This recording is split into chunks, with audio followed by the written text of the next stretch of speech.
terbesar di dalam kesepakatan di G20 memang bagaimana kita membangun konsensus dan kemudian bisa secara konsisten mengimplementasikan, khususnya dalam konteks kebijakan global dan selaras dengan kebijakan domestik.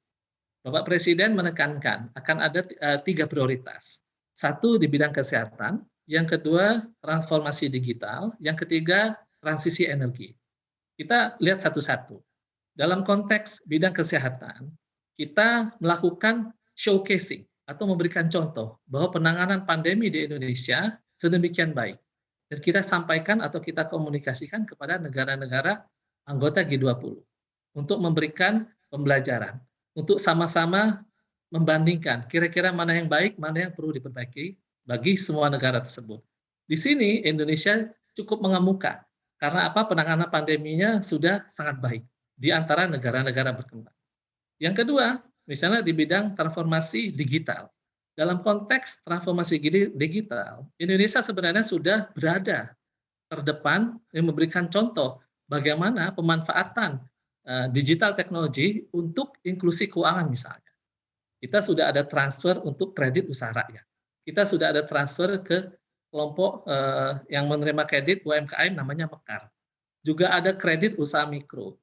Ada transfer terhadap bansos dan lain-lain. Nah, tantangannya adalah sekarang bagaimana transformasi digital yang ada sekarang itu bisa dimanfaatkan oleh seluruh lapisan masyarakat, khususnya UMKM, bukan hanya one off saja, bukan hanya satu kali saja penggunaannya, tetapi memperluas akses pasar, memperluas akses terhadap regional financing, sehingga nanti bisa berkembang ke arah yang lebih baik. Kita tahu UMKM menjadi salah satu sumber pertumbuhan ekonomi yang sangat baik.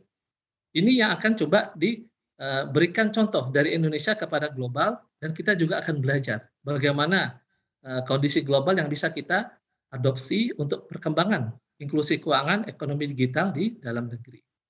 Yang ketiga, terkait dengan transisi energi. Ini memang cukup menantang ini, Mbak Neke. Karena apa?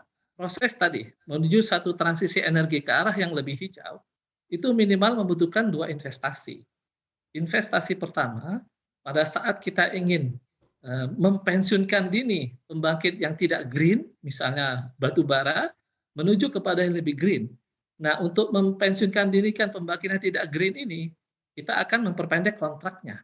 Karena sifat kontraknya adalah take or pay, maka kita harus ada biaya di situ. Kemudian, pada saat yang sama, kita juga harus investasi ke sumber energi yang renewable, yang terbarukan. Di sini juga membutuhkan biaya lagi. Kedua sumber investasi ini harus dibiayai. Sehingga tidak hanya cukup dari APBN, kita punya komitmen misalnya dari Multilateral Development Banks, dari ADB misalnya, atau mungkin dari Global Climate Fund. Kita juga undang dari filantropi. Kita undang juga dari para pemodal internasional.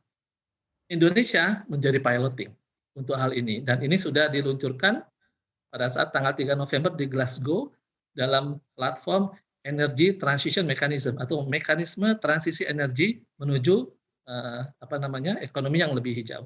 Komitmen ini menjadi bagian penting dari Bapak Presiden sudah menekankan dan seluruh jajaran menteri yang mengawal, baik itu Sherpa Track dari Kementerian Koordinator Bidang Perekonomian, Kementerian Luar Negeri, ataupun yang Finance Track dari Kementerian Keuangan dan Bank Indonesia, itu sama-sama bersinergi agar ketiga prioritas utama ini bisa berdampak konkret bagi masyarakat kita. Untuk informasi lebih lengkap dan berita terkait, klik link yang ada dalam deskripsi. Dan jangan lupa untuk install aplikasi CNBC Indonesia di App Store dan juga Play Store. Jangan lupa subscribe ya.